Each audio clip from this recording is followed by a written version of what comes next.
Oh my goodness.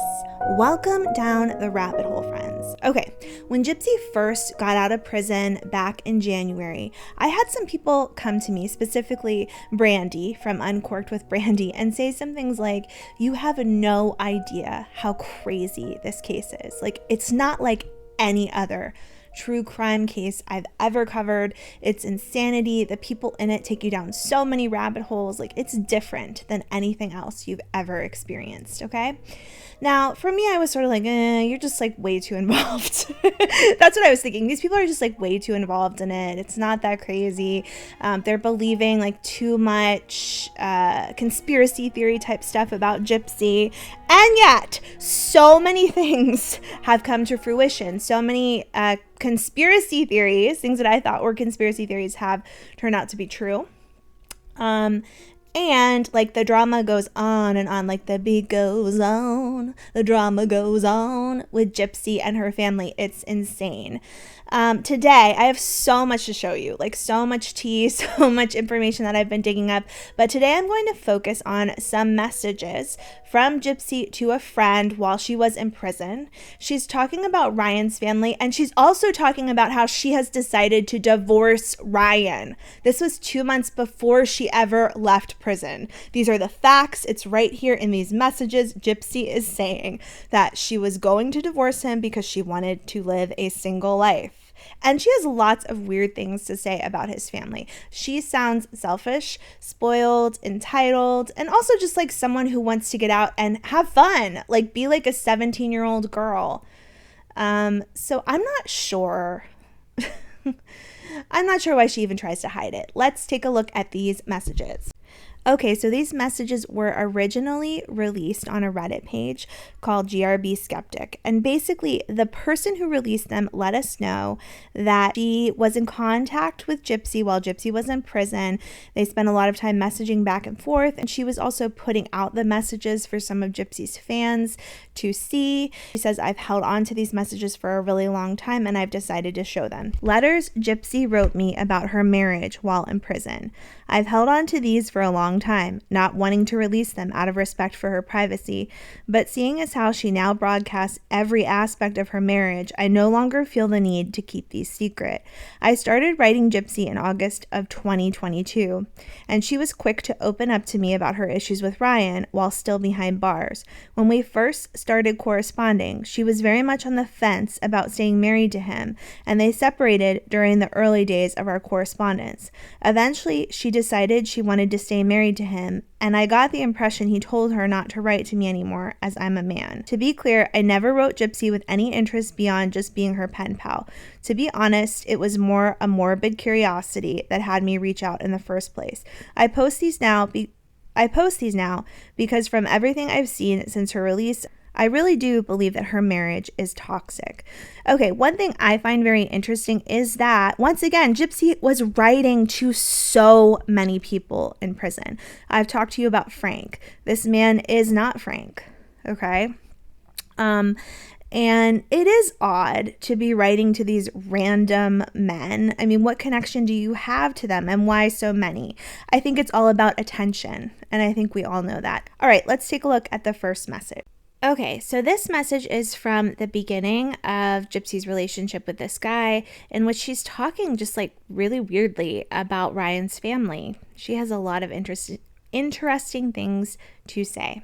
Gypsy writes, so I'm pretty sure I sometimes overthink things, but maybe my feelings are better voiced with someone other than on my husband's shoulders, because he really can't change how I feel about this, and there is nothing he can do in this matter. I feel like I don't fit in with Ryan's family. Okay, let me take a break here and let you guys know. I've done some research about Ryan's family. Ryan's mom and a good portion of his family are like very well-established people. His mom has an MBA. She is remarried to her second husband. They live well. I'm not saying that they're rich or wealthy, but they do have some level of money, able to care for themselves and care for their family, and they are educated. Okay, so I have also been told that Ryan's family assisted Gypsy in like setting everything up for her when she got out of prison. And Ryan is also kind of the golden boy, because we'll hear a little bit about his brother in this message. But I think that he was quite stable and kind of like not cool enough for Gypsy in a lot of ways, but she also needed him, specifically upon her release. Okay, so she writes, I feel like I don't fit in with Ryan's family. Like they accept me only because of him making it so. They are a nice Christian family with good morals, and I'm the girl from the dirty side of the tracks, you know? Even in the beginning, Ryan's friends always would discourage him, making comments like, be careful, she's using you. Okay, so we have to assume that it's Ryan that's telling her that people are making these comments. And I think a lot of people would have a right to feel that way or be concerned in that way. It sounds like they are good friends to you, Ryan. But I also have to say it's possible people weren't even saying this to Ryan. He just told her this because, you know, he probably had some real concerns about that. Okay. She goes on to say, even in the beginning, Ryan's friends always would discourage him, making comments like, be careful, she's using you. Even his brother to this day says comments like, she will come out of prison and have another guy in the house so fast. You're a fool, blah, blah, blah. Some more ignorant crap. Well, it turned out that that is exactly what's happened. Poor Ryan. He's probably looking around at his friends and family and they're like, this happened sooner than we thought it would. I'm sorry, Ryan, but we told you. Gypsy says, sad part is Ryan's brother is a total loser who has been in this jail scene himself. So I'm being smack talked by a dope head. And then on the flip side, his crack-ho baby mama. Wow, Gypsy definitely doesn't let Lifetime know that she speaks this way or any of her fans on Lifetime. So she says, sad part is Ryan's brother is a total loser, has been in the jail scene himself, so I'm being smack-talked by a dope head. And then on the flip side, his crack-ho baby mama, Ryan's brother's baby mama, to be clear on that. And then we're missing a part of it, which is sad because I would like to hear more about his crack-ho baby mama. But instead, we're just going to go into how things are not kumbaya for Gypsy. She writes, for us and our new apartment, and everyone is just kumbaya. All these people are his people, and they say, oh, we accept her, but they say occasional negative comments. How dare you? How dare you even put Ryan first, even though he's your son and your brother? Like, Gypsy's the one who needs to be the center of all of this. What's wrong with you guys? Gypsy writes, I feel the truth is, if I wasn't married to Ryan, his friends and family wouldn't give two shits about me as a person. Yeah, that's a little bit how the world works, Gypsy. I mean, maybe over time of getting to know you, they would come to love you. But for now, like, yes, their son, their brother, their friend comes first. They accept you because of him. That's how it works until you get to know people better. You spend time with them. You're there for them. You give some kindness, understanding, and love to them. And then they start to see you as a person separate from Ryan and you develop a relationship with them. But literally for Gypsy in this conversation, it's like me, right now. Why isn't everybody number one concerned about me? She goes on to write, I'm not a bad person. I'm not using anyone. I may not be high quality, but I feel like I'm not prison trash just because I made one mistake. The one mistake was killing your mother. That's just going too far, Gypsy. I'm sorry. You just can't be like, because I made one mistake. And it's not about being prison trash. I don't consider anyone in prison trash. It's about who you are, you know, what you're dealing with right now. And it's about the fact that everything about you screams, everybody pay attention to me. Give me everything. I'm the only one who matters in this relationship. I'm too good for a bad boy, but I'm not good enough for a good one. That is how this world is making me feel. Poor Gypsy.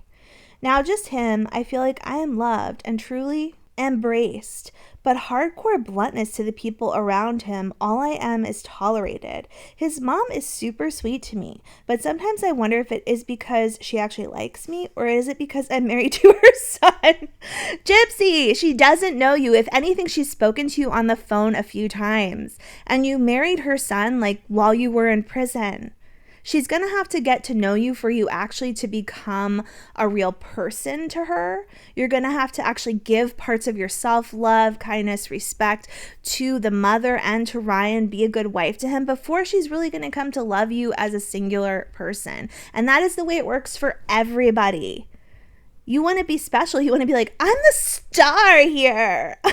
but pretty much everyone else probably would see him with a good, nice reputation girl. I know I married him and not everyone around him, but all I'm saying is I wanted to be that girl, the girl truly embraced by everyone because I'm a star. Here she is, world. Here she is, boys. Okay, so sorry, I got a little carried away, but she writes, I wanted to be that girl, the girl truly embraced by whoever my person's family was going to be, with only the best praise and hope for our future together. But why do I feel like with all the negative comments, I get a family who sees me as some prison piece of ass who has the affection of their sweet, wholesome Ryan? It all builds up, and some things I feel doesn't need to be voiced, only coped with, because I can be a little emotionally crazy sometimes, but this was on my heart. I might be wrong about how they view me, but all I know is most are on guard when it comes to me. And my little divorce alarm bell freakouts didn't make them feel at ease. This is on me though. Live and learn on that one. I'm trying to prove my worth and show I am better than what they think. Flashing my status as a public figure of inspiration hasn't been successful at doing that. So maybe more hands-on with them in person and seeing how much I love Ryan will show my true character. Yeah, they're really going to love you when you force Ryan to buy a new little puppy and then walk out on him a few days later and spend the next week hanging out with your ex-fiance Ken. Okay, so later, while Gypsy is still in prison, before she gets out, she sends Mac a message saying that she has divorced Ryan. And I guess Mac disseminates some of this to people. So she writes, "Hello, friends. It is with a heavy heart that this morning I made a decision to go ahead and file for an annulment and end my marriage with Brian. My marriage ends without any fault." All right, so this is her saying that she tried to annul her marriage while she was still in prison. She already had thoughts that she did not want to be with Ryan anymore, okay? I find it interesting that she says, like, the annulment comes with any fault. He's not a bad guy, because that's clearly not what she's saying now. She writes, "My marriage ends without any fault to either one of us. I believe we are just in different places in our lives and find it so difficult to walk a path together at this point. Ryan is a good man with a big heart, and I love him dearly for all that he has given me through over 2 years of our relationship." So she was stuck in prison, and this guy stayed with her for 2 years, probably providing her with money, with support, talking to her on the phone, setting up everything for her for when she was finally released from prison. I'm sure he was helping her with some of her legal needs. She really got someone taking care of her, and the moment she's ready to get out, she's like, bye-bye. I pray for our healing in this separation and for the healing of our families who have given their hearts to one another during this union. Thank you for the support. Gypsy Rose Blanchard. All right, and then the last message, Gypsy is messaging Mac and letting him know that she's gotten back together with Ryan, but they're still struggling because Ryan's family now is really questioning, like, is this the right situation? And she writes, "Hey Mac, I'm actually doing just fine not talking to Ryan during this 30-day phone restriction. I emailed him and his mom yesterday, and both seem to not be understanding to my feelings, nor receptive to my explanations." Okay, so she's emailing them and trying to say, like, this is why I felt the divorce was needed or the annulment was needed. I had these reasonings, and they're not listening to her. She says, I'm in the wrong, and there's quite a bit of tension. In a nutshell, they perceive my actions and reasons as selfish, and I don't understand how if they both love me, then my mental and emotional state and happiness should be a priority to them. Oh my God, this mother is putting her son first? What the hell? Gypsy's the star here? But all Ryan and his mother see is Ryan is unhappy, and I am to blame. He emailed my friends telling them how his wife is leaving him to go live with her parents and pine away for her ex Jeff. I have kept my composure, emailing his mother and told him to not come visit me tomorrow. Yeah, don't come visit me until you realize that I'm number one in this relationship. And every relationship I have, you better be putting me first. But, she writes, I have kept my composure, emailing his mother and told him, do not come visit me tomorrow as I just need space. I am listening to over 700 episodes of a podcast dedicated to marriage therapy because I'm just that dedicated, guys. More and more, I'm not sure if the last episode of my documentary is going to show us as this happy couple, and this storyline of me finding love, ready to start our lives together, now has turned into I regret my decision, like everyone said I would, because I am getting closer and closer to freedom. And instead of wishing to be with my husband, I'm craving the single life. I feel helpless and hopeless. And worse, my new family I married into now dislikes me for feeling this way.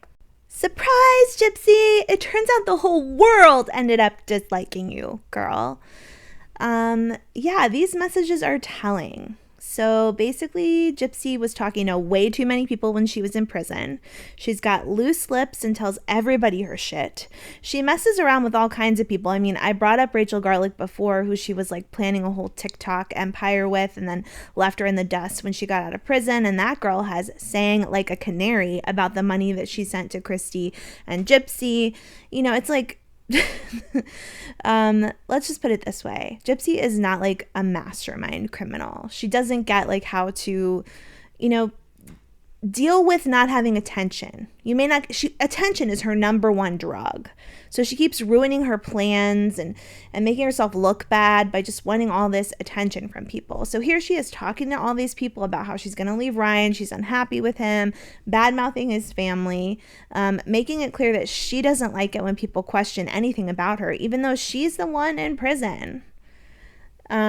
And yeah, it just sounds like for a long time, Gypsy was already plotting her way out of this marriage. Again, it benefited her when she first got out of prison.